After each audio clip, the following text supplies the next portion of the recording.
મંગલ કરિયો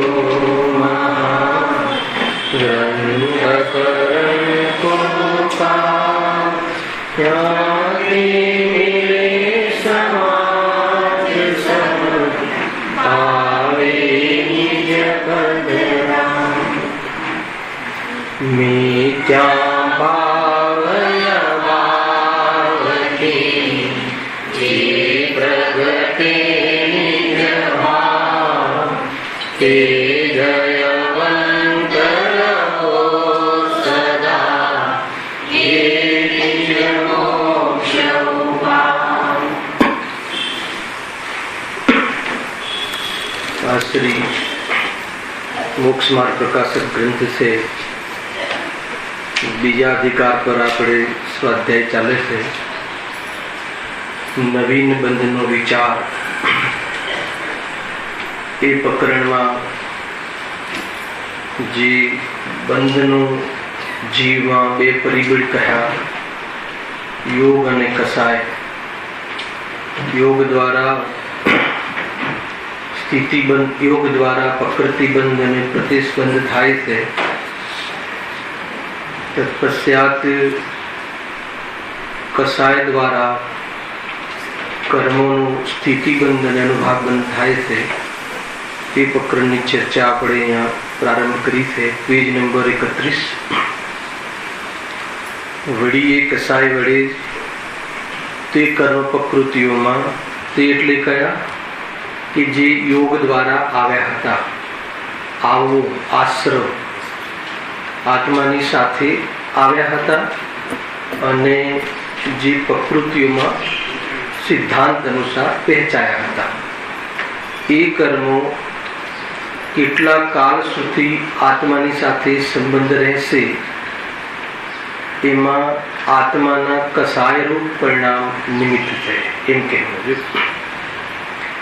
कसाय वडे तेज प्रकृतिओं ऊपर से ने हाँ वड़ी मोहना उदय थी मिथ्यात्व क्रोधादि रूप भाव थाय से ते सर्वनु सामान्यपणे कसाय नाम छे। तेनाथी कर्म प्रकृतिओनी स्थिति बंधाय छे। त्यां आपणे त्यां जेटली स्थिति बांधी होय एमां आबादाकार छोड़ी ते पछी ज्यां सुधी बंध स्थिति पूर्ण थाय ત્યાં સુધી સમય સમયે તે પ્રકૃતિનો ઉદય આવ્યા જ કરે છે। આટલી ચર્ચા આપણે થઈ। કસાયનું નિમિત્તપણું પામીને આત્માની સાથે કર્મોનું કેટલું રહેવું એ કયો બંધ થઈ ગયું? સ્થિતિ બંધ। પછી શું થાય છે એ કર્મોનું એ પણ અહીંયા કહી દીધું છે। આબાદા કાલ છોડીને, આબાદા કાલનો નિયમ છે। ગમે તેવા પરિણામ કર્યા હોય, શુભ અશુભ જે પણ કોઈ કર્યા હોય, એમાં જે સ્થિતિ બંધ પડ્યો એમાં એક કોડા કોડી સાગરના 100 વર્ષ આબાદાકાલ એના કેલ્ક્યુલેશનમાં જેટલો સમય બાંધ્યો હોય એનો આબાદાકાળ ત્યાં બને છે। એમાં કોઈ આત્માના પરિણામોનું નિમિત્ત પણ નથી, એવું કેલ્ક્યુલેશન છે। એ રીતનું થાય ત્યારે ત્યાં સુધી એ કર્મ ઉદયમાં ન આવે, સત્તામાં પડ્યા રહે। સત્તામાં પડી રહેલા કર્મ એ માટીના ઢગલા સમાન છે। એ કોઈ કાર્યકારી નથી। સત્તામાં પડેલા કર્મ ઉદયમાં આવે એ વખતે ફળ મળતું હોય છે, ફળ દેખાય છે।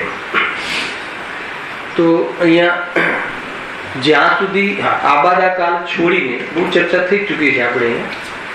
તે પછી જ્યાં સુધી બંધ સ્થિતિ પૂર્ણ થાય ત્યાં સુધી સમય સમય તે પ્રકૃતિનો ઉદય આવ્યા જ કરે છે। માની લો કે 10,000 વર્ષ માટે બાંધ્યું હોય તે કર્મ, જે પણ કોઈ શુભ અશુભ સાતા સાતા નરક જે બી જે બાંધ્યું હોય એનો આબાદાકાળ સમાપ્ત થઈ જાય એટલે પછી એના ઉદય કર્મના ઉદય સ્ટાર્ટ થઈ જાય। તો 10,000 વર્ષ સુધી નિરંતર કર્મના પરમાણુ ઉદયમાં આવ્યા રાખે। અત્યારે જે કર્મના પરમાણુ આવે એના હદ નિકટના સમયમાં પરમાણુ ઘટતા જાય છે। ઘટતા ઘટતા ઘટતા જે અંતિમ 10,000 વર્ષ પૂરા થાય ત્યાં સુધી સમાપ્ત થઈ જાય। તો કર્મના ઉદયમાં ઉદય થવું અને એની સામે જીવમાં એવી જાતિની સ્થિતિ બનવી, અર્થાત તો ફળ આપવું। જે પણ કર્મનો રોલ હોય કર્મ પ્રમાણે ચાલ્યા કરે છે। હા, ત્યાં દેવ મનુષ્ય અને તિર્યન ચાવી વિના બાકીની સર્વ ઘાતી અઘાતી પ્રકૃતિઓનો અલ્પ કસાય હોય તો થોડો સ્થિતિબંધ, તથા ઘણો કસાય હોય તો ઘણો સ્થિતિબંધ થાય છે. શું કેવું થાય છે આમાં? કે દેવ મનુષ્ય તિર્યન ચાવી વિના બાકીની સર્વ ઘાતી અને અઘાતી, એટલે શું કેવું છે? કઈ ઘાતી તો પાપ પ્રકૃતિ જ છે, અને અઘાતીમાંથી એમને દેવાયુ આદિ શુભને બાદ કરી એ વિનાની જે પણ કોઈ પાપ પ્રકૃતિઓ છે, નરકાયુ મુખ્ય રૂપથી લીધી અહીંયા, એ પ્રકૃતિઓનો અલ્પ કસાય. અલ્પ કસાયનો શું એટલે છે? મંદ કસાય. મંદ કસાય હોય તો થોડો સ્થિતિબંધ થાય છે. કસાય મંદ હોય તો પાપ પ્રકૃતિઓનો મંદ બંધ થાય છે. તથા ઘણો કસાય હોય, તીવ્ર કસાય હોય તો તેનો ઘણો સ્થિતિબંધ થાય છે. તો ઘણી સ્થિતિબંધ થાય છે. આ એ બતાવ્યું કે સ્થિતિમાં જે ભેદ પડે છે એ ભેદ શાના કારણે પડે છે? પહેલા તો સ્થિતિ કોના કારણે પડે છે? કસાયના કારણે. હવે સ્થિતિમાં ભેદ કોના કારણે પડે છે? તો કે મંદ તીવ્ર કસાયના આધાર પર. ખ્યાલ આવે? બે લોજિક કે જે કર્મો આત્માની સાથે આવ્યા એમાં સ્થિતિ બનવામાં કયું પરિબળ નક્કી છે?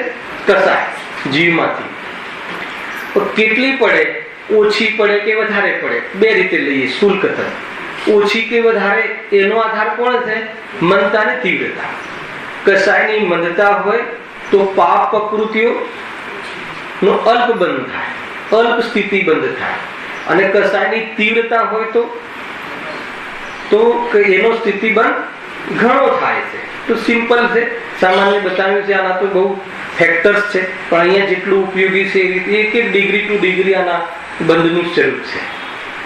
જેમ કે આપણે કહીએ કે આયુષ્ય જે બાંધ્યું હોય, ભલે બહારમાં ગમે તેવી ઘાતક સ્થિતિ બને, પરંતુ એ સ્થિતિ પૂરી થઈ જ, એ આયુ પૂરી થઈ આત્મા ત્યાંથી નીકળે છે. યદ્યપિ ઉપાદાન આત્માનું છે, પરંતુ નિમિત્ત તરીકે આયુ કર્મ છે. નિમિત્તિક વાત ચાલે. હા, અલ્પ કસાયથી ઘણો. હા, આગળ. તથા દેવ મનુષ્ય અને તિર્યન એ ત્રણેય આયુની મુખ્યતાથી ચર્ચા લીધી છે. અલ્પ કસાયથી ઘણો. અલ્પ કસાય હોય તો પુણ્ય પ્રકૃતિનો ઘણો બંધ થાય, ઘણું સ્થિતિ બંધ લેવું છે, ઘણો સ્થિતિ બંધ થાય. અને ઘણો કસાય હોય તો થોડો સ્થિતિ બંધ થાય. જે આયુ બંધાવાની હોય એ આયુ, ત્રણેય નહીં. જે આયુ, માન લો કે દેવ આયુ બંધાવાની હોય, પણ એ તમારું ત્યાં જે કસાય છે એ કેવો છે? મંદ છે. તો એ મંદ બંધ પડે છે. અને તીવ્ર હોય તો તીવ્ર. એટલે શુભ અશુભમાં બી તીવ્ર મંદ લાગવું પડે, અશુભમાં બી તીવ્ર. કેવું કઈ રીતે? આ તો મતલબ કે સામાન્યતઃ આપણે વિચારીએ છીએ કે પાપ પરિણામ કોને કહીએ છીએ? તીવ્ર કસાય. બરાબર. પુણ્ય પરિણામ, પુણ્ય ભાવ કોને કહીએ છીએ? મંદ કસાય. હવે આ તો સ્થૂળ કથન, સામાન્ય કથન. પણ અશુભ ભાવ થયો એમાં પણ મન તીવ્રતાના ભેદ પડે. ભાવ અશુભ, પાપ પરિણામ, એ જ પાપ પરિણામમાં એ જીવમાં એમાં પણ અંતર પડે છે. પાપ પરિણામ બી કેટલી તીવ્રતાથી કર્યું અને કેટલી મંદતાથી કર્યું. શુભ પરિણામમાં બી કેટલી તીવ્રતા છે અને કેટલી મંદતા છે. એમ ઘણા ભેદ પડે છે, અને એના આધાર ઉપર આ સ્થિતિ આદિનો અલ્પ અને ઘણો બંધ પડતો હોય છે. એટલું સમજવું. કેમ કે માન લો કે ખાવાનો ભાવ કયો પાપ છે? પાપ ભાવ છે. પણ પાપ ભાવમાં પણ ઘણાને ખાવાનો ભાવ એટલો તીવ્ર હોય કે શું ખાય છે ભક્ષ્ય-ભક્ષનો પણ વિવેક ના હોય, અને કોઈને ભક્ષ્ય-ભક્ષનો વિવેક પૂર્વક ખાય. કોઈ બી પાંચે ઇન્દ્રિયોના વિષયમાં પણ તીવ્રતા મંદતા તારતમ્યતા જોવા મળે છે, પાપમાં પણ અને પુણ્યમાં પણ. આ 16 સ્વર્ગનો ભેદ કેમ પડ્યો? શુભ ભાવમાં પણ ભેદ હશે તો પડે ને, નહીં તો કઈ રીતે પડે? એ શુભ ભાવના ફલના બહારમાં થવા વાળા ફળમાં અંતર છે કે નહીં? એમ પાપ ભાવમાં પણ એક જ ક્વોલિટીના પાપ ભાવમાં પણ બહારમાં ફળ અને સ્થિતિ બંનેમાં અંતર પડે છે. તો એટલે તીવ્રતા મંદતાનો આધાર છે.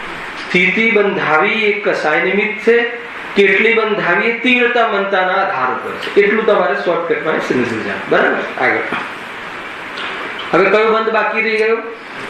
અનુભાગ બંધ. એની ચર્ચા.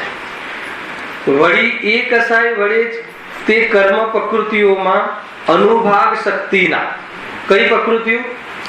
જો એ આમાં તે અને જે બધું છે ને એમાં બહુનો અર્થ છે, એમ જ નથી લખ્યું.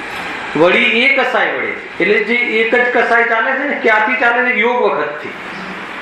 જે યોગમાં પણ કસાય નિમિત્ત હતી, પણ કસાયના કારણે યોગ થયો. પહેલા તો એ ત્યાંથી કસાય એટલે કોઈ પરિણામ થયું, અને એના કારણે યોગ થયો. યોગ એટલે શું? પ્રવૃત્તિ, મન વચન કાયની ચેષ્ટા. અને એના દ્વારા, જે ચેષ્ટા દ્વારા તો આવવું થયું, અને કસાય દ્વારા સ્થિતિ બંધ થયું.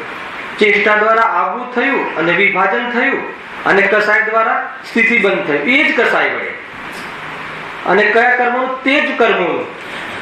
એટલે આમાં એમ કેવું છે કે એક જ સમયમાં ચારે બંધ સાથે પડે. જીવ પરિણામ એક કરે તો ચારે પ્રકારની જે નવીન બંધ સ્થિતિ છે, નવીન રચના છે, એ સાથે. અહીંયા એક જ ભાવ, એ પ્રમાણે પ્રદેશોનું આવવું, એનું વહેંચાવું, સ્થિતિ બંધાવી, અને હવે ચોથું બંધ અનુભાગ, ફળ દાન શક્તિ, જો લખ્યું છે. તે જ કર્મ પ્રકૃતિઓમાં અનુભાગ શક્તિના, ફલદાન શક્તિના ભેદો થાય છે. હવે આ શું છે? ફલદાન શક્તિ, ફળ આપવાની શક્તિ. એટલે કેટલા પાવરથી, અનુભાગ એટલે પાવર, કેટલા પાવરથી ફળ આપશે, કેટલી સ્થિતિ માટે આપશે, કેટલા પાવરથી આપશે. બે વસ્તુનું અંતર ખ્યાલમાં આવે ને? કેટલી સ્થિતિ સુધી આપશે, કેટલા વર્ષો સુધી રગડાવશે, અને કેટલો રગડાવશે. બે વસ્તુ ખ્યાલ આવે, એમાં નિમિત્ત બનશે. કેટલું સુખી કરશે અને કેટલું દુખી કરશે એમ ના કીધું. સમજમાં આવે? કેટલું ફલ આપશે. ફલ આપશે એટલે કે સુખી દુખી થવા માટેની એરેન્જમેન્ટ કેટલી જબરજસ્ત કરશે અથવા કેટલી કમજોર કરશે. સમજાય શું કહું છું એમ? કે એની વ્યવસ્થા.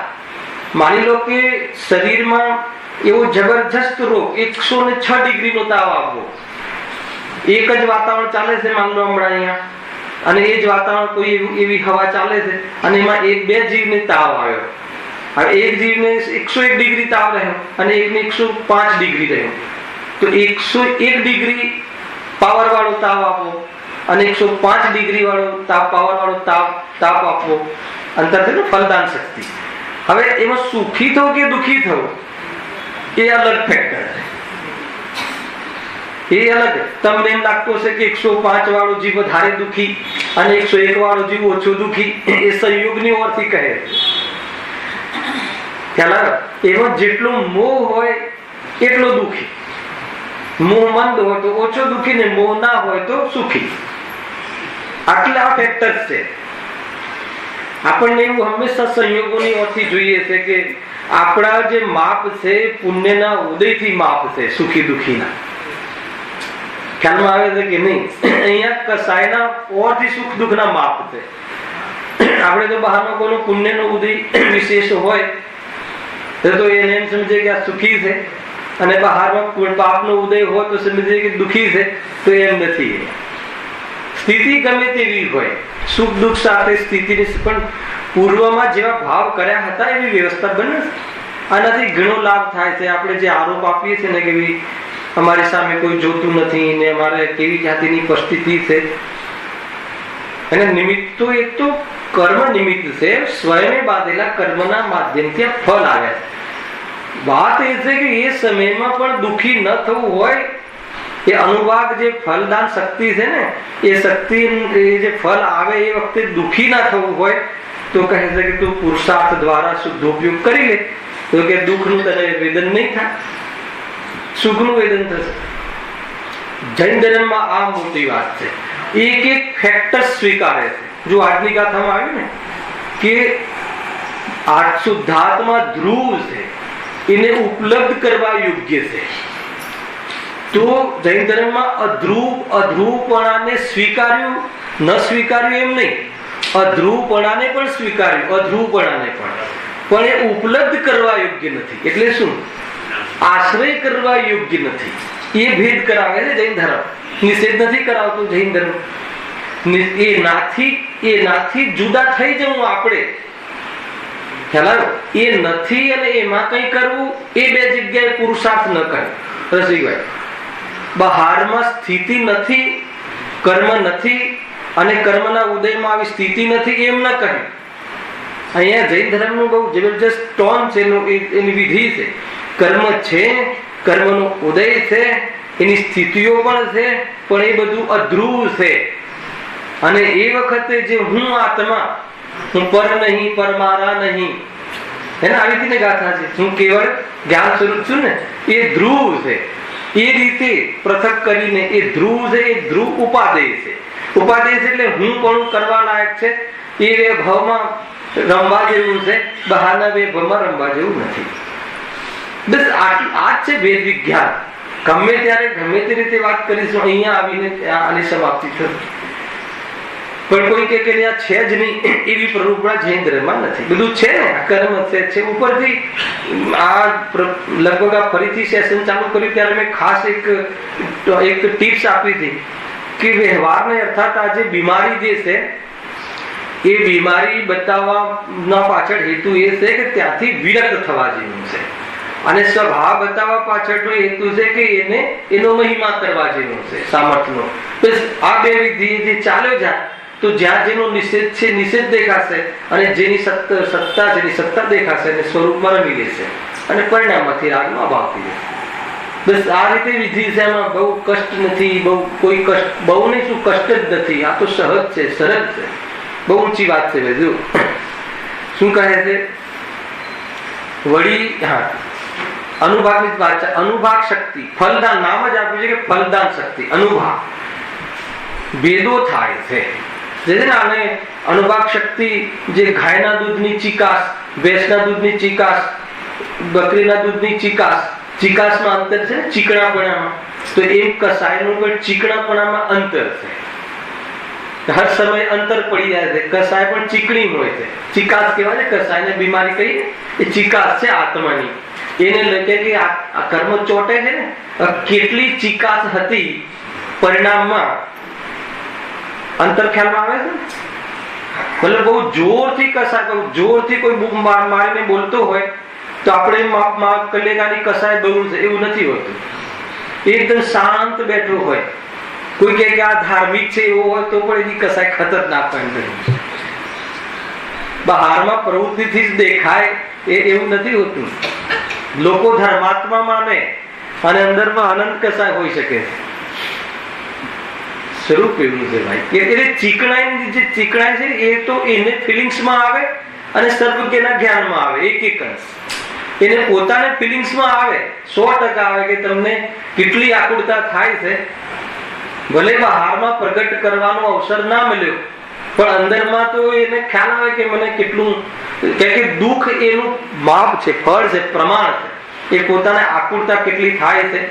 ઘણી વાર આપણે દીકરા આદિ પર ક્રોધ આદિ કરતા હોય, આવતો હોય તો આપણે કોઈ ઉદ્દેશ બી ના હોય કે એને કોઈ હેરાન કરવું છે. સૌથી પહેલા તો ઉદ્દેશ તો એવો હોય કે એને સુધારવું છે.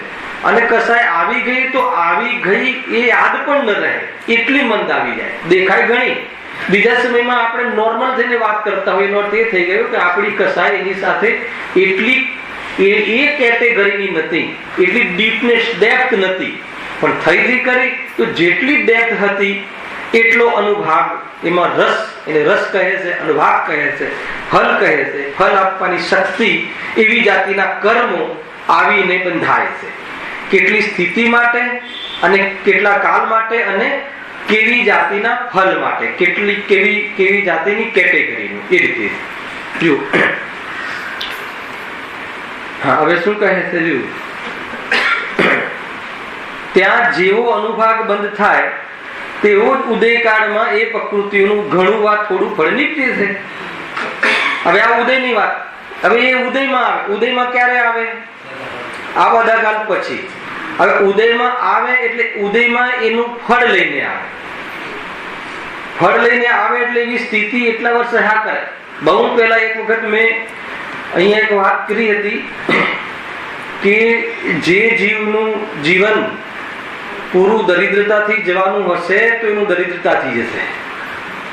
જે જીવનું જીવન અમીરીથી જવાનું હશે તો અમીરીથી જશે. સમજો. એના પછી એક ત્રીજી લીટી ઓર કહી હતી કે જે જીવનું જીવન ચીડિયો સ્વભાવ, હવે પરિણતિ નહીં હોતી, આ સંયોગ નહીં હોતી, ચીડિયો સ્વભાવ ઘણા ને આ એનો સ્વભાવ જ એવો હશે, વાત વાતમાં ચીડ થઈ જાય. એ કયો સ્વભાવ? આપણે કહીએ છીએ ને ઘરમાં એનો સ્વભાવ એવો પડી ગયો છે, એવો સ્વભાવ પડી ગયો છે. આ કયો સ્વભાવ? આ બોલીએ છે કે નથી બોલતા, એને એમનો સ્વભાવ એવો થઈ ગયો છે. બાકી તો સારા છે, એમ બી બોલીએ ને આમ તો સારા છે, પણ એમનું જરા ચીડિયું સ્વભાવ થઈ ગયો. પછી ઘણા કારણ આપે ઉંમર થઈ ગઈ છે, આ બધું સ્થિતિઓ બની છે એટલે થોડુંક બહારમાં અનુકૂળતા નથી એટલે ચીડિયો સ્વભાવ થઈ ગયો છે. બાકી તો બહુ સરસ છે. એ શું એમ એટલે એની નીતિ તો બહુ સરસ છે, એની અંદરની ભાવના બહુ સરસ છે, પણ ચીડિયો સ્વભાવ કહીએ છે કે નહીં. આ બધું પર્યાય સ્વભાવની વાત છે, વાસ્તવમાં છે એવું. તો ઘણી વખત આખું જીવન એવો સ્વભાવ રહે. તમે એમ કહો કે કેમ સુધરતા નથી, કેમ વાતમાં ચીડ કરી લે છે, ઘણી વાર એવું થતું હોય. પણ ઘણી વખત એવા કર્મના ઉદયમાં એવો રહે તો પણ આત્મકલ્યાણ કરવા માટે જીવને એ વસ્તુઓ નડતી નથી. સમજો. તમને એવું લાગે કે ભાઈ બહારના દરિદ્રતા અને અમીરી તો સમજમાં આવે છે, પણ ચીડિયો સ્વભાવ છે તો અરે એને એટલું ખ્યાલ આવવો જોઈએ કે મારી પરિણતિમાં આવી જાતિની ચીડ થઈ જાય છે, એ આત્માનો સ્વભાવ નથી. એ ખ્યાલ આવે તો સમ્યક દર્શન તો પ્રગટ થઈ જાય. પછી વિશેષ વિતરાગતા વધવામાં એ બધાનો અભાવ ક્રમથી થાય. સમ્યક દર્શન રૂપી ધર્મ એમ તો ઘણા લોકોને તો ફાવતું જડી ગયું ને, આ તો ફાવતું જડી ગયું. અરે એમ નહીં, એનો એ ઉપાધિ પણ થઈ ગયું. ફાવતું જડી ગયું શું કે વાંધો નહીં, અને આવો ચીડિયો સ્વભાવ હોય તો પણ, અરે આવો હોય તો પણ નહીં, આ ચીડિયો સ્વભાવ છે, આ મારો સ્વભાવ નથી, એમ નક્કી કરવાથી આત્માનુભૂતિનો પુરુષાર્થ થાય છે.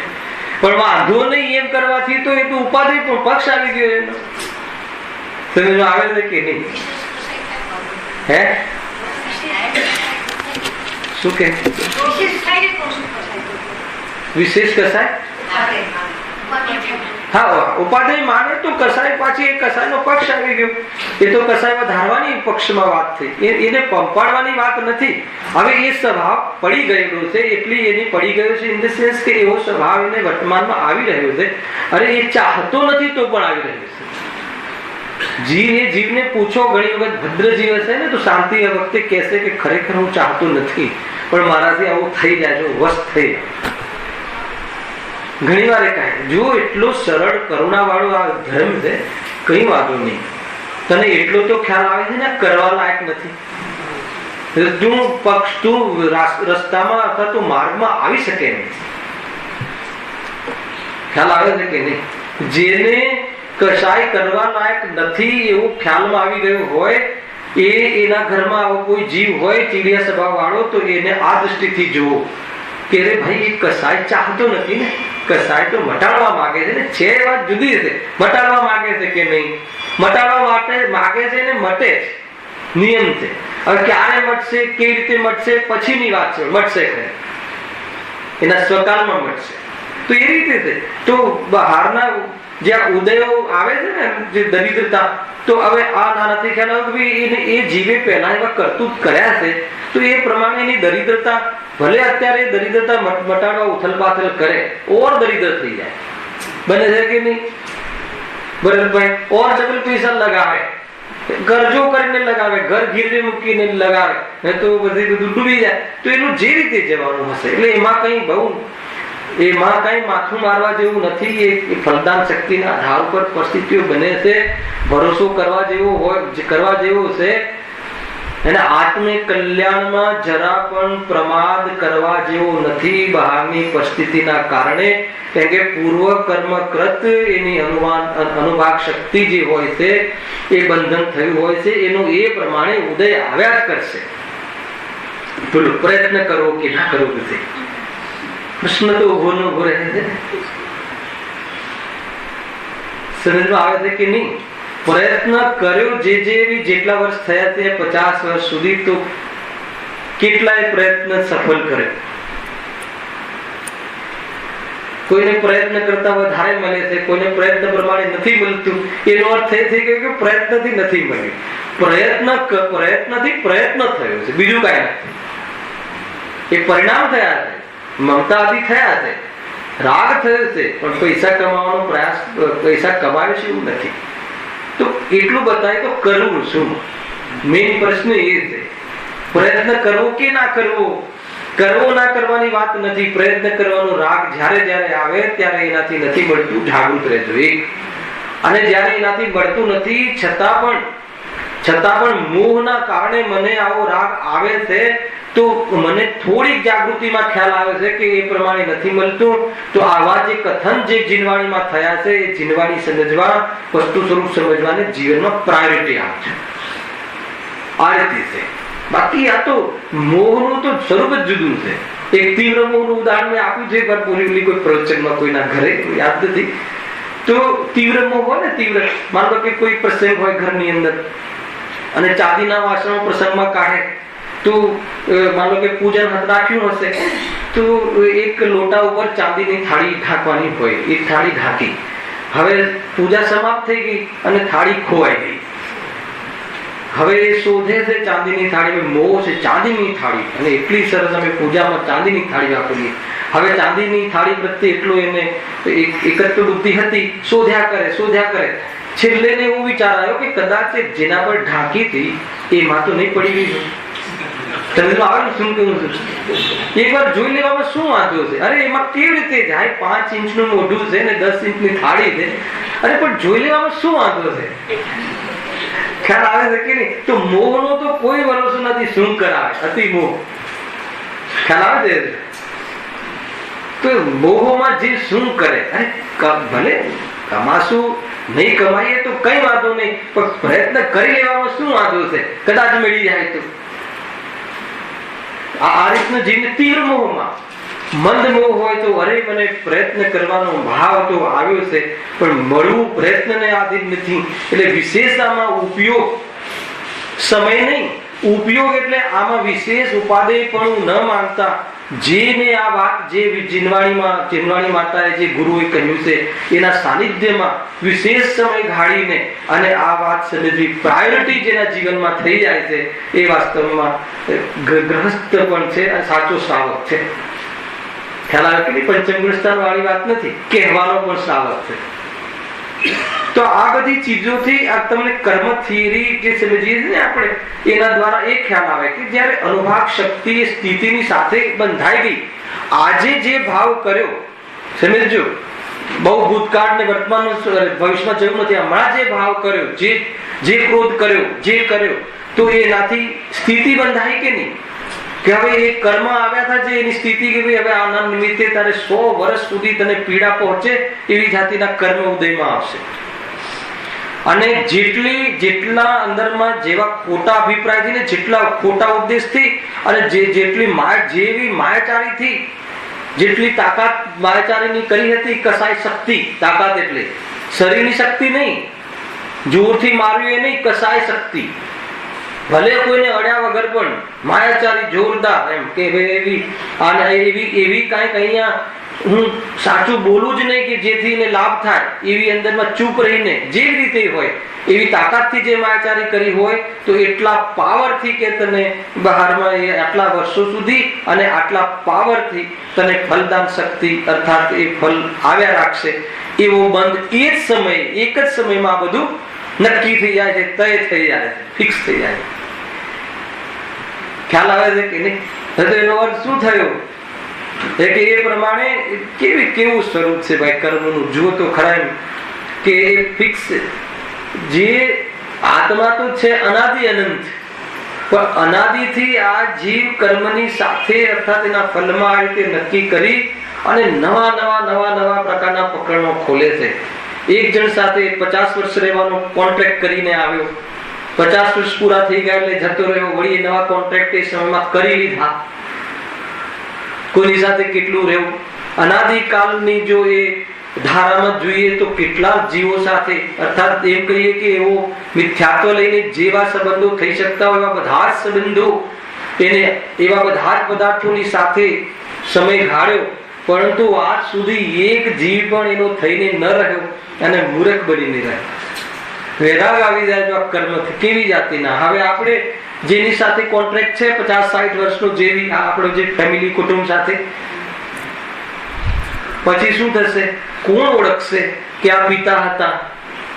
અત્યારે બધો જ ઉપયોગ ને બધી જ તાકાત ને બધી જ ઈમાનદારી ને બધું જ એને સમર્પિત કરી નાખીએ છે.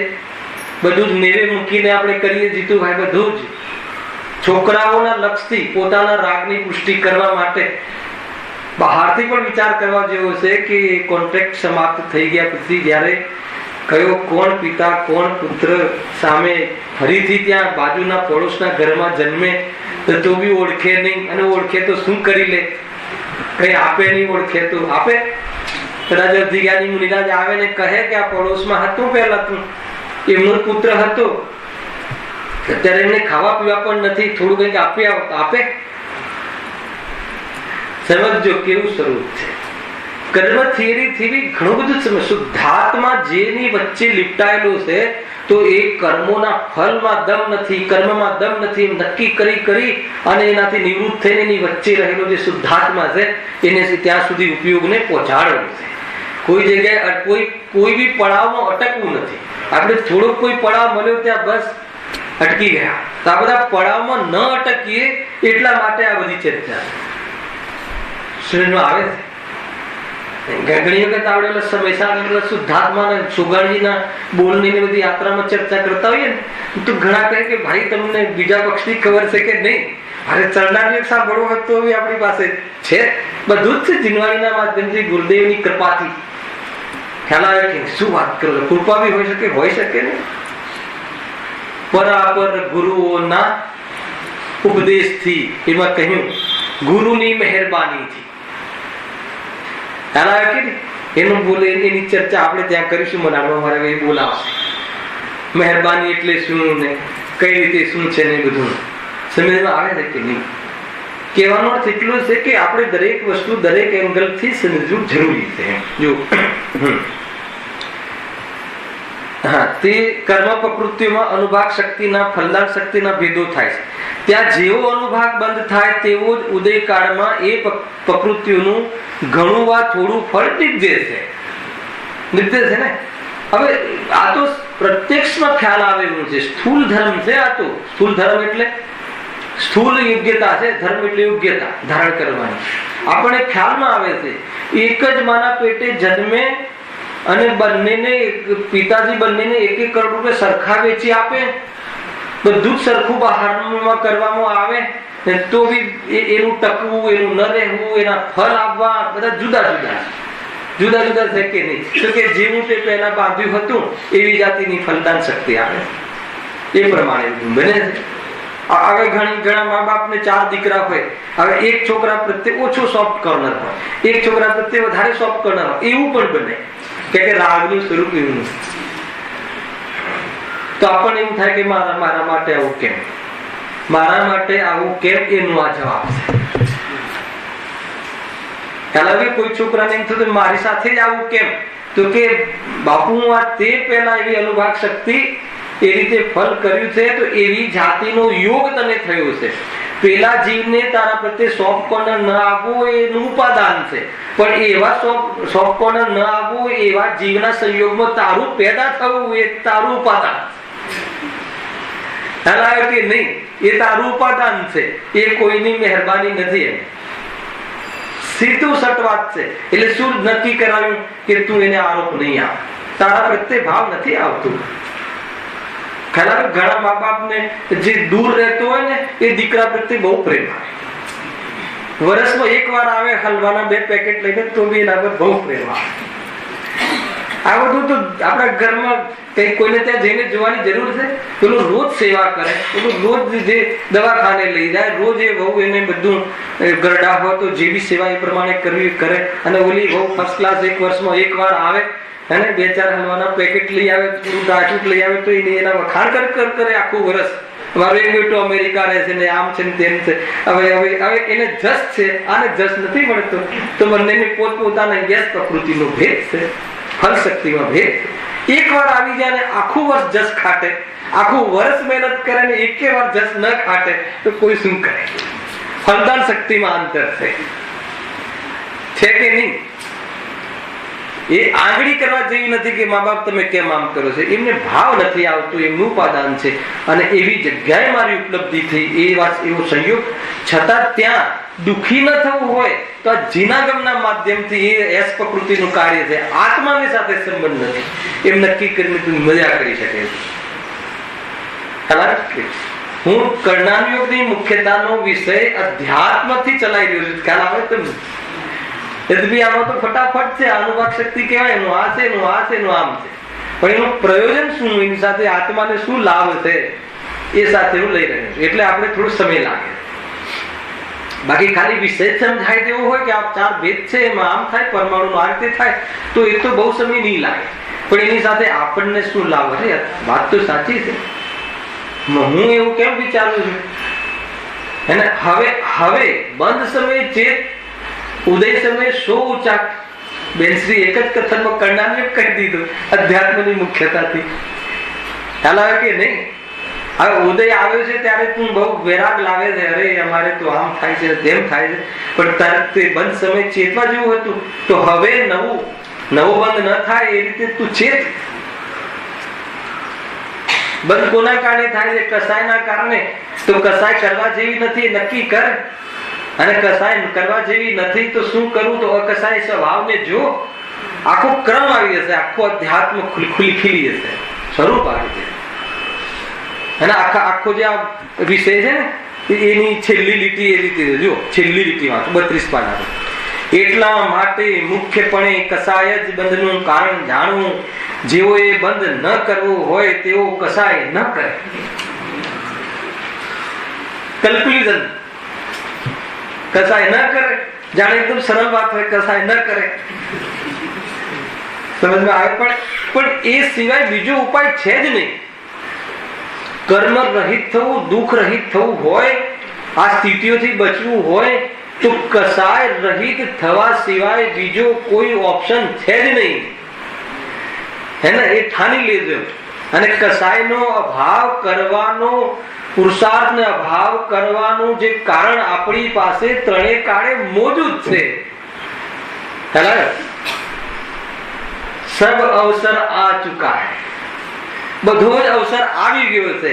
બસ વાર એટલી છે કે તું કરે તો થાય, ના કરે તો ના થાય. બહુ સ્વતંત્રતાથી વાત કરે છે જૈન ધર્મ. એ રીતે છે ગિરીશભાઈ, ખ્યાલ સિમ્પલ છે ને. ક્યારેક શું થાય કે કર્મના નામ ને આબાદા કામ ને બધું આવે ને, તું ઘણાને એમ થાય કે આ બધું તું એટલે સરળ કર, કશું છે જ નહીં આમાં. એ બધું બહુ યાદ ના રાખે તો કઈ નહીં. આજે આનું જે આશય છે, આના જે આની થીમ છે, એ થીમ યાદ કરી લઈશ, મજા આવી જશે.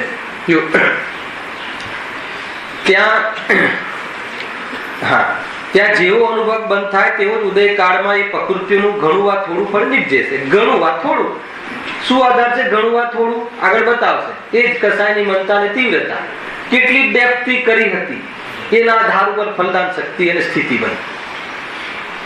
ખ્યાલ આવી રીતે ત્યાં ઘાતી કર્મની સર્વ પ્રકૃતિઓમાં વા અઘાતી કર્મોની પાપ પ્રકૃતિઓમાં અલ્પ કસાય હોય તો અલ્પ અનુભાગ બંધાય, સેમ સ્થિતિ જેવું.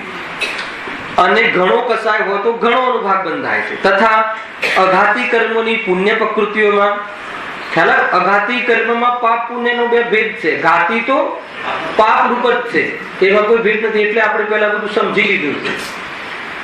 પુણ્ય પ્રકૃતિઓમાં અલ્પ કસાય હોય તો ઘણો અનુભાગ, અને ઘણો કસાય હોય તો થોડો અનુભાગ.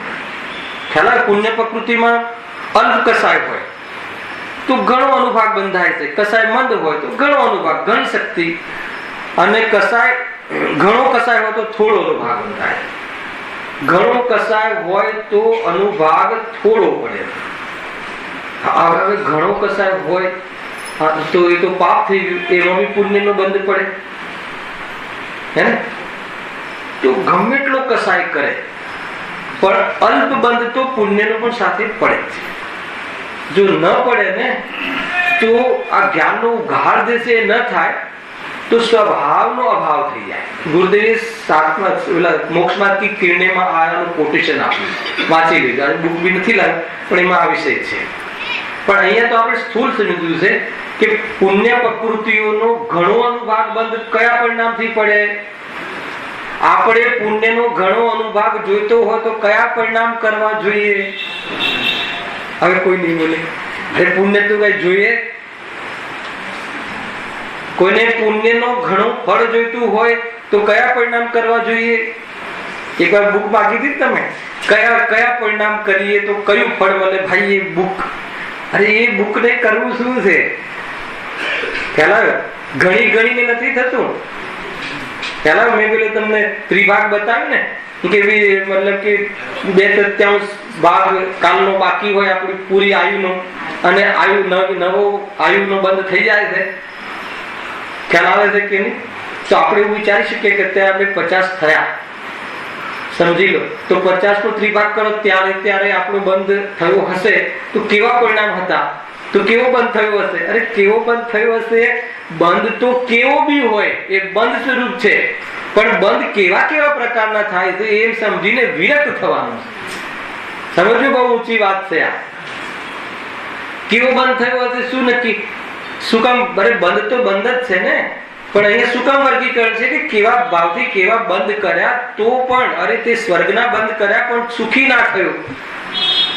ખ્યાલ આવ્યો? નરકના બંધ કર્યા પણ જીવ મટી ના ગયો. ખ્યાલ આવ્યો કે નહીં? નરકના બંધ કરીને પીટાયો, નિગોદમાં જઈ ગયો, અક્ષરના અનંતમાં ભાગનું જ્ઞાન થઈ ગયું, પણ તારી ચૈતન્ય શક્તિનો નાશ ના થયો, અને સ્વર્ગોમાં જઈ આવ્યો તો પણ એક ક્ષણ માટે સુખી ના થયો. શું રહસ્ય છે આ બધું? એટલે બંધ તો સ્વર્ગનો હોય કે કોઈ બી હોય, ચૈતન્ય શક્તિ જુદી છે એમ ભેદ ધ્યાન કરી લે. કુલ મળીને આ કે હોય છે. બંધત્વની ભૂલ કોને કહે છે ખબર છે? કોઈ બંધ સારો અને કોઈ બંધ ખોટો. કયો બંધ સારો? એમ તો તમે તાત્કાલિક કહેશો, પણ માની લો કે બહારમાં સાહેબી સારી હોય, ઇજ્જત સારી હોય, 2 જણ પૂછતા હોય, એ સારું કે કોઈ આપણી મતલબ દરકાર ના કરે એ સારું? એ બે માંથી કયું સારું? ખ્યાલ આવે? અહીંયા તો પાક્કો જવાબ છે, પણ પાક્કો વિશ્વાસ છે? ખ્યાલ આવે કે નહીં? જો એક બંધ સારો, અમને પુણ્યનું ફળ સારું અને પાપનું ફળ ખોટું. ખ્યાલ આવે ને? તો એ થઈ ગયું ને, બધા તત્વ સંબંધી ભૂલ આવી ગઈ. અચ્છા, પુણ્યનું આવું ફળ હોય છે અને પાપનું આવું ફળ હોય છે, એ ભૂલ નથી, એ તો જ્ઞાન કે આ ફળ હોય છે. આ આત્માનું ફળ નથી, આ સંસાર ફળ છે, આ મુક્તિ થવાનું ફળ નથી. એટલું આપણે જાગૃત રહેવું. એટલે કોઈ બી સ્થિતિઓમાં કાંઈ ખુશ થવા જેવું નથી. કુલ મળીને એ કહેવું છે. કોઈ 500 કરોડ નો, કોઈ 5000 કરોડ નો. અરે કયો 5000 કરોડ વાળો? શું થયું ખરેખર? તો રહસ્ય એ છે કે કયો એવો રહ્યો પરમનેન્ટ, હે ને? કોઈ 5 કરોડ વાળો દેખાય ત્યારે આમ સમજવું કે આપણા માટે થયું. આ એક બીજી બીમારી છે, અને આ બધું બીજાના માટે લગાવે છે. કોઈ 5 કરોડ વાળો જીવ અહીંયા આવે, ઠીક છે, હવે 5 કરોડ વાળો, હમણાં પંડિત જે કીધું છે 5 કરોડ વાળો તો શું મોટો થઈ ગયો? તે તો દ્વેષ કર્યો. જીવ આ રીતે એનો ઉપયોગ કરે, ત્યાં નથી કરવાનો. આપણને મહિમા આવી જતો હોય આપણા ભાવમાં 5000 કરોડ 10,000 કરોડ નો, તો ત્યાં જરા શાંત પડવા જેવું છે. ના હોય તો એ મહિમા હોય, અને હોય અને કદાચિત મહિમા હોય અને ના પણ હોય. બધું પોસિબલ છે ને? કોઈને બહારમાં 5-10,000 કરોડ હોય અને મહિમા ના હોય, અને જેને ના હોય તો પણ મહિમા હોય, કે હોય તો કરીને મહિમા કરે. તમે જોવા જેવું બહુ ગરબડ છે. ધર્મ માર્ગ તો સિર્ફ પોતાના જ દોષોને જોવા માટે છે. આ મુખ્ય છે. ખ્યાલ આવ્યો છે? કેટલું સરળ શાંતિ થઈ જાય. એક વાર જો સમજણ સાચી આવી જાય તો બી તાત્કાલિક રાહત તો થઈ જાય. એ તાત્કાલિક રાહત થોડા સમયની છે. પરમેનન્ટ રાહત કરવા માટે તો પ્રતીતિ ઇમ્પોર્ટન્સ છે. સમજમાં આવે એ રીતે જો. ત્યાં પુણ્ય પ્રકૃતિમાં અલ્પ કસાય હોય તો ઘણો અનુભાગ, અને ઘણો કસાય હોય તો થોડો અનુભાગ બંધાય છે. એ પ્રમાણે કસાયો વડે કર્મ પ્રકૃતિઓના સ્થિતિ અનુભાગ ભેદો પડે છે. તેથી કસાયો વડે સ્થિતિબંધ અને અનુભાગ બંધ થાય છે એમ જાણવું. 4 પ્રકારના બંધની ચર્ચા સમાપ્ત થઈ. હે ને? બંધ જ્યારે બી નવો બંધ પડે છે, ક્યારે પડે છે? ક્યારે પડે? નિરંતર પડે છે. જ્યાં સુધી સંપૂર્ણ વિતરાગી ન થઈ જાય ત્યાં સુધી બંધ પડ્યા રાખે. જ્યાં સુધી જીવ પૂર્ણ વિતરાગી ન થાય ત્યાં સુધી બંધ પડ્યા રાખે. એ બંધ કેવી રીતે પડે છે? તો યોગની ચેષ્ટાથી પ્રકૃતિને પ્રદેશબંધ થાય છે અને કસાયરૂપ પરિણામોથી સ્થિતિ અને અનુભાગ તેજ કર્મોનો પડે છે. આમ એક સાથે પ્રકૃતિ બંધ, પ્રદેશ બંધ, સ્થિતિ બંધ અને અનુભાગ બંધ ત્યાં પડે છે એમ જાણવું. એ પ્રકરણ આપણે અહીંયાથી હવે આગળ બહુ સરસ વાત આપણે જ આવે જો એને કનેક્ટેડ ઓર એને ખુલાસા. અહીં જેમ ઘણી મદિરા હોય છતાં તેમાં થોડા કાળ સુધી થોડી ઉન્મત્તતા ઉપજાવવાની શક્તિ હોય તો તે મદિરા હીનપણાને જ પ્રાપ્ત છે. ખ્યાલ શું કહેવા માંગે છે? હવે આટલું સમજાય પછી ખ્યાલ આવવો જોઈએ. આ ઉદાહરણ છે ફરીથી બરાબર. જેમ ઘણી મદિરા, મદિરા તો ખ્યાલ શરાબ. ઘણી એટલે શું? ક્વોન્ટિટી એટલે પ્રદેશબંધ. ઘણી મદિરા હોય છતાં તેનો થોડો કાળ સુધી આ સ્થિતિ, થોડી ઉન્મત્તતા, ફલ ઉપજાવવાની શક્તિ હોય તો તે મદિરા હીનપણાને જ પ્રાપ્ત છે. તો એ હીન સ્થિતિ છે એની. ખ્યાલ? મદિરા થોડી હોય, એની ક્વોન્ટિટી થોડી હોય. ના, ઘણી લીધી છે. મદિરા ઘણી હોય, ઘણી મદિરા, ઘણી ક્વોન્ટિટી હોય, પણ એનાથી જે નશો ચડે છે એ ઓછો ચડે અને થોડા સમય સુધી ચડે. એવું બને છે કે નહીં? હે ને? એવું ખ્યાલમાં આવે છે ને. લોકો કહે ને કે ભાઈ અમુક પ્રકારની જે શરાબ હોય છે એનો નશો જલ્દી ઉતરી પડી જાય છે અને ઘણી પીએ તો પણ બોલે મદિરાનું ઉદાહરણ આપવું પડ્યું છે. તથા થોડી પણ મદિરા હોય છતાં તેમાં ઘણા કાળ સુધી ઘણી ઉન્મત્તતા ઉપજાવવાની શક્તિ હોય તો તે મદિરા અધિકપણાને પ્રાપ્ત થાય. મદિરા થોડી હોય એટલે એમ કેવું છે કર્મ પરમાણુ થોડા હોય પણ એની ફળ આપવાની શક્તિ, જ્ઞાનાવરણીય કર્મના બંધમાં પરમાણુ થોડા આવ્યા હોય પણ એની એવી નિમિત્ત બનવાની એવી શક્તિ હોય કે એકેન્દ્રિયથી વધારે જ્ઞાન એને થાય જ નહીં. અક્ષરનાનંદવા ભાગ નિગોદના જીવનું જ્ઞાન એટલું ઉઘાડ થાય જ નહીં એવી જાતિની પરમાણુ થોડા હોય તો પણ અને ઘણા કાળ સુધી એવી સ્થિતિ બના રહે. આ ઘણા કાળનો બહુ અર્થ થાય છે. કેટલા કાળથી અનંત કાળ હેને નિગોદમાં જીવ રહ્યો. એકેન્દ્રિયના સંબંધી પદાર્થોના બોધ થાય એવી એક પ્રકારથી એને વેદે છે. એ બધી પ્રતિકૂળતાઓ આવે ને એ વેદે એને દૂર કરવા માટેના ઉપાયની પણ બુદ્ધિ નહીં, એવી જાતિના જ્ઞાનની હીનપણું.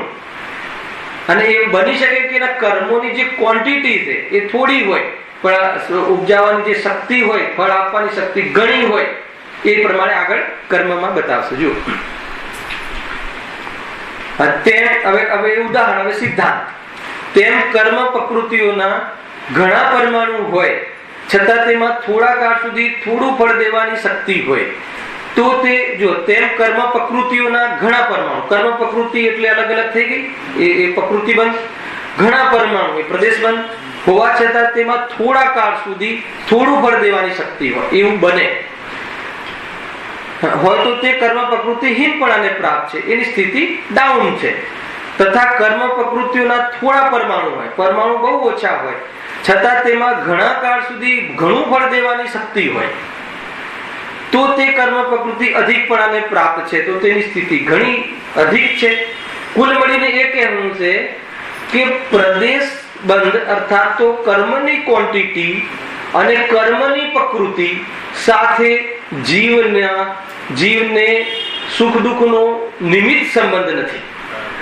ટૂંકમાં કોઈને ખ્યાલ ના આવે તો આનો અર્થ કહી દઉં કે પરમાણુનો જથ્થો ઘણો હોય, અહીંયા કેમ કે યોગ ઘણો કર્યો હોય તો ઘણો હોય અને બધી પ્રકૃતિમાં એના ઘણા પરમાણુ વેચાઈ ગયા હોય પણ બની શકે યોગ ઘણો હોય ઉથલ પાથલ ઘણી હોય પણ કસાય એટલી તીવ્ર ના હોય તો એનો અનુભાગ જે ફળ આપવાનો જે બંધ છે એ ઓછો પડે.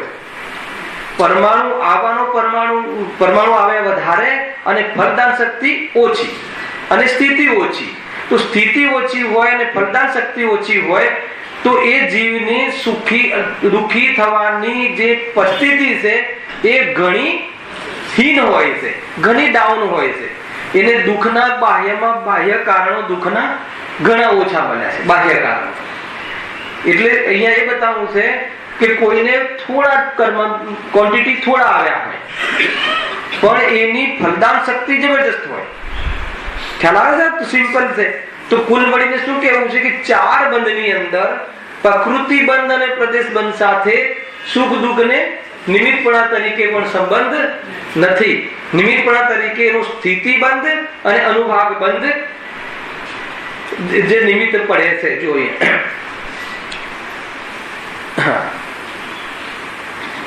માટે યોગ વડે થયેલા પ્રકૃતિ બંધ ને પ્રદેશ બંધ બળવાન નથી, પરંતુ કસાયો વડે કરેલા સ્થિતિ બંધ અનુભાગ બંધ જ બળવાન છે. આટલો ખ્યાલ આવ્યો કે નહીં? આ શાના માટે પકડી લીધું કે ભાઈ ઘણા પ્રદેશો બંધાવ્યા હોય શું થયું? પ્રશ્ન તો કહેજો. ખ્યાલ આવે છે ને? મતલબ કે કર્મ કોઈ જીવનો કર્મ પ્રકૃતિનું આવવું એમાં શું નિમિત્ત છે? યોગ. યોગ ઘણો હોય, ચેષ્ટાઓ ઘણી હોય, પરંતુ એની કસાય મંદ હોય. આવું બને ભગવાનની આગળ ઘણો નાચે પરંતુ એને કસાય એટલી ન હોય તો સ્થિતિ અનુભાગ બંધ ઓછો પડ્યો હોય. એટલે ઘણા કર્મોની ક્વોન્ટિટી આવી હોય ક્વોન્ટિટીમાં તો પણ એ કર્મોની સ્થિતિ અનુભાગ મંદ હોઈ શકે છે અને કર્મ પરમાણુ ઓછા આવ્યા હોય તો પણ એની સ્થિતિ અનુભાગ બંધ ઘણો આવી શકે છે. એનો અર્થ એ થયો કે કર્મ બંધમાં પ્રકૃતિ બંધ અને પ્રદેશ બંધ સાથે એ સુખ દુઃખનો સીધો કોઈ સંબંધ નથી. અર્થાત તો પ્રકૃતિ બંધ અને પ્રદેશ બંધ બળવાન નથી પણ સ્થિતિ વર્ગ અને અનુભાગ બંધ બળવાન છે. હવે તમે આને છે ને એક ગુણસ્થાનની ઓરથી સમજો તો તમને ઓર એના ખુલાસા થશે. જેને જેટલો ખ્યાલ છે સ્થૂલ યોગ ગુણનો અશુદ્ધ પરિણમનનો સદભાવ કયા ગુણસ્થાન સુધી રહે છે? યોગ ગુણનું અશુદ્ધ પરિણમન 13મા ગુણસ્થાન સુધી, બરાબર? અરિહંત અવસ્થામાં 13મા ગુણસ્થાન સુધી. અને કસાયનું પરિણમન કયા ગુણસ્થાન સુધી એનો સદભાવ રહે છે? 10મા ગુણસ્થાન સુધી, બરાબર છે? 10મા ગુણસ્થાન સુધી કસાય રૂપ પરિણમનનો સદભાવ રહે છે. એટલે કુલ મળીને એ નક્કી થયું કે 1 થી લઈને 10 ગુણસ્થાન સુધી તો કસાય અને યોગ બંને સદભાવ છે જીવમાં. એટલે ત્યાં સુધી તો 4 પ્રકારના બંધ પડે છે. ખ્યાલ આવી ગયો? બરાબર છે? ત્યાં સુધી 4 પ્રકારનો બંધ પડે છે. તો એને સાંપ્રાયિક બંધ કહે છે. સાંપ્રાય એટલે કસાય. કસાયની માધ્યમથી ચેષ્ટા થઈ અને સ્થિતિ અનુભાગ બંધ 4 પ્રકારના બંધ પડવા એ 10મા ગુણસ્થાન સુધી રહે છે. હવે 11, 12 ને 13મા ગુણસ્થાન સુધી કસાય નથી. પછી તો 11 માંથી તો કસાય છે જ નહીં. એટલે 11, 12, 13માં પણ કસાય નથી પણ શું છે? યોગનું અશુદ્ધ પરિણમન છે. તો ત્યાં કયો બંધ છે? કયો બંધ છે? 13મા ગુણસ્થાન સુધી બંધ છે કે નહીં? હા, બહુ ભારે પડે છે ને. કયો બંધ છે? અલ્પ. શું કામ ચિંતા કરો છો? બંધ પડે છે કે નહીં? આમ ડર લાગે ને હરિ ભગવાનને બંધ. અરે બંધ પડે છે પણ કયો બંધ પડે છે? પ્રકૃતિ ને પ્રદેશ બંધ. જે અઘાતી બાકી રહી એ સાતાવેદની એનો અને પ્રદેશ પરમાણુ નું આવું થાય છે. બરાબર છે? હવે આવું થાય છે પણ કયો બંધ નથી પડતો? એની સ્થિતિ જ નથી પડતી. સ્થિતિ પડવા માટે શું? એટલે અલ્પ શું? એક સમયનો પણ ત્યાં બંધ ઉપચારથી કહેવામાં આવે છે. એને કયો આશ્રમ કહે છે? ઇરિયાપત આશ્રમ. કે જેમ કે સૂકી રેતી હોય આપણે અહીંયા નાખીએ તો અહીંયા કેટલી ટકે? નાખવાના સમયમાં જ ખરી જાય. અને ભીની હોય તો, ચિકાસવાળી હોય તો, કેટલી ચિકાસવાળી હોય તો આવ્યું ને અંતર. હવે સૂકી માટે સૂકી રેતી હોય તો એક સમય માટે બી ત્યાં ચોટે જ નહીં. એનો અર્થ એ થઈ ગયો કે સ્થિતિ અનુભાગ વાળો બંધ ત્યાં નથી. કોઈ વખત એમ કહે કે અરિહંત પરમાત્માને પણ એક સમયનો બંધ છે, અર્થાત તો એમને પણ ઇરિયાપદ આશ્રવ છે. તો આ બધું ખ્યાલ હોય તો આપણને ડિસ્ટર્બન્સ ના આવે. અરે એ બંધ તો કોઈ તકલીફ જ નથી, કેમ કે એમાં કસાયને હતી જ નહીં, છે જ નહીં અહીંયા. એટલે નવો સ્થિતિ અનુભાગ બંધ પડતો સ્થિતિ જ નથી પડતી, અને એમાં ફળ દેવાની શક્તિની પણ વાત નથી. એટલા માટે ત્યાં ઇરિયાપદ આશ્રમ કહ્યો, એક સમયનો બંધ ત્યાં સ્વીકાર કર્યો, પણ પ્રકૃતિને પ્રદેશ બંધ એ રીતે સમજવું. અને એ એટલા માટે અહીંયા 13 ગુણસ્થાના આધારથી પણ આપણને ખ્યાલ આવે છે કે પ્રકૃતિને પ્રદેશ બંધ, જ્યાં યોગનું પરિણામ અશુદ્ધ હોય ત્યાં એ પ્રમાણેનો બંધ પણ થાય છે. એ રીતે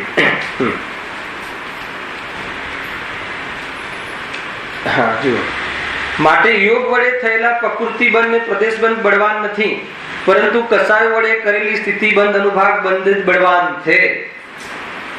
ખ્યાલ આવે છે? અરે ત્યાં તો પ્રકૃતિ બંધ અને પ્રદેશ બંધ તો છે માત્ર, ત્યાં સ્થિતિ અનુભાગ બંધ નથી. અને ત્યાં શરીર તો છે, દેહ છે, તીર્થંકર હોય તો સમૂહ શરીર છે, બાહ્ય ભોગ પણ છે. ખ્યાલ આવે છે? પરંતુ ત્યાં શું નથી? દુઃખ નથી. દુઃખ કેમ નથી? કેમ કે મોહનું મિલન નથી, કસાય નથી. મોહનું મિલન છે ને એમને, બહારનું સમોષણ આવે તો શું, કોઈ પગે પડે તો શું, મોહ જ નથી. એટલે દુઃખના કાળમાં તો કસાય છે, જ્યાં કસાય ના હોય ત્યાં દુઃખ નથી. અહીંયા એમ કહે છે કે બંધની ઓરથી હવે જો ક્યાં લઈ જાય છે, પ્રકૃતિ બંધ અને પ્રદેશ બંધ તો બલવાન નથી. સ્થિતિ બંધ અને અનુભાગ બંધ બલવાન કેમ છે? કેમ કે જીવને સુખ દુઃખ કરવામાં નિમિત્તપણાની જે પરિસ્થિતિ છે એ અનુભાગ શક્તિના આધારે થાય છે. ખ્યાલ? એટલે અને એ બંધન કોના આધારે થયું છે? કસાયના આધારે થયું છે. એટલા માટે અહીં આગળ કહે છે પંડિતજી, એટલા માટે મુખ્યપણે કસાય જ બંધનું કારણ જાણવું. જેઓને બંધ ન કરવો હોય તેઓ કસાય ન કરે. બોલ્ડ અક્ષરમાં લખ્યું. ખ્યાલ આવે?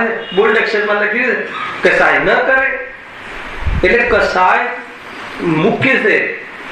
બહારમાં જેવી દુઃખનું કારણ બને છે એમાં આપણી પરિણતિમાં કસાય હોય તો જ બને છે, નહીં તો નથી બનતું. એટલે કસાય છોડવા લાયક છે, કસાય સ્વભાવ નથી એવું નક્કી કરવું. હવે કસાય એટલે શું? મિથ્યાત્વ અને મોહરાગદ્વેષ આવ્યું ને આગળ પહેલી લીટીમાં. કસાય એક શબ્દમાં મિથ્યાત્વ અને મોહરાગદ્વેષ, મોહરાગદ્વેષના પાછા ભેદ પ્રભેદ, ક્રોધમાન માન બધું લઈ લીધું. તો એ પ્રમાણે અહીંયા પંડિતજીનો જબરજસ્ત એક ઉપદેશ આવે છે. કુલ મળીને એમ કહ્યું કે પરિણતિમાંથી કસાયનો અભાવ કરવો. કસાયનો અભાવ કરવા પહેલા કસાયનો ક્યાંથી અભાવ કરવો? દ્રષ્ટિમાંથી.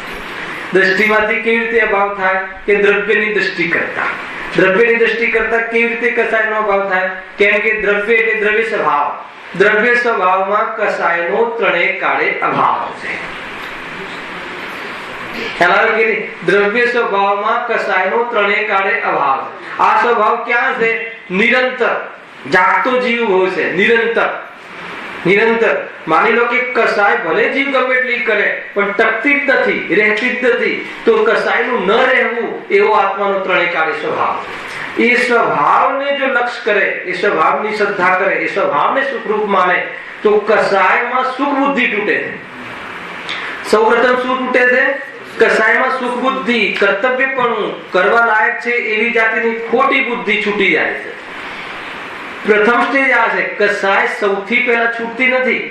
કસાયમાં સુખ બુદ્ધિ, અહમ બુદ્ધિ, એકત્વ બુદ્ધિ, એના પ્રત્યેનો સોફ્ટ કોર્નર, એના પ્રત્યેનું ઉપાદેયપણું સૌથી પહેલા છૂટે છે. અને એ છૂટે પછી બની શકે છતાં બી 1 2 ભવ 4 ભવ કસાય રહે. 1 2 દિવસ નહીં. ખ્યાલ આવ્યો કે નહીં? આ કહીને શું કહેવું છે? જીવ 1 2 દિવસ 4 દિવસ 6 મહિના શાસ્ત્ર સાંભળે તો સામેવાળો જીવ એમ ઈચ્છે છે કે આને કસાય મટી જવી જોઈએ. અહીંયા કહે છે કે શ્રદ્ધા થઈ ગયા પછી બી સર્વ કસાયનો અભાવ થતા 1 2 5 ભવ લાગી શકે છે. સર્વ કસાયનો અભાવ થવામાં ક્રમ છે એનો. કસાયમાં સુખ બુદ્ધિ તૂટી ગયા પછીની વાત છે. આત્મદ્રષ્ટિ થઈ ગયા પછીની વાત છે. પછી બી થોડીક તમે અમારી ફેવરની વાત કરો છો, એમને ગમે છે. અરે જયારે કસાયમાં આત્મદ્રષ્ટિ સમ્યક દ્રષ્ટિ જીવ થઈ ગયા પછી બી કસાય નો ક્રમ છે, તો અમારે તો રહે જ ને. એટલા માટે કહ્યું હતું, અરે સમ્યક દર્શન થઈ ગયા પછી જ ક્રમથી એનો અભાવ થાય છે. એ પહેલા ગમે તે કોઈ બ્રહ્મચર્ય લીધું હોય, સ્ત્રી છોડી દીધી હોય, દુકાન છોડી દીધી હોય, પણ રંચ માત્ર પણ કસાય છૂટ્યો નથી. ધ્યાનમાં આવે છે ને? મારે આ વાત કરવી છે. લગ્ન ન કરવું નક્કી કર્યું હોય, આત્મદર્શન પહેલા કહે છે કે એક ક્ષણ માટે પણ કસાય છૂટી નથી. બની શકે કે કસાયની એટલી મનતા આવી હોય કે એને એ સંબંધી પરિણામ ન આવતું હોય, છતાં બી એક કણ પણ કસાય ઘટ્યો નથી. કાલે આ વાતનો ઓર ખુલાસો કરીશું, અને નવું ચેપ્ટર થોડું કાલે આના જ કનેક્ટેડ છે, એ આપણે ચાલુ સ્વરૂપી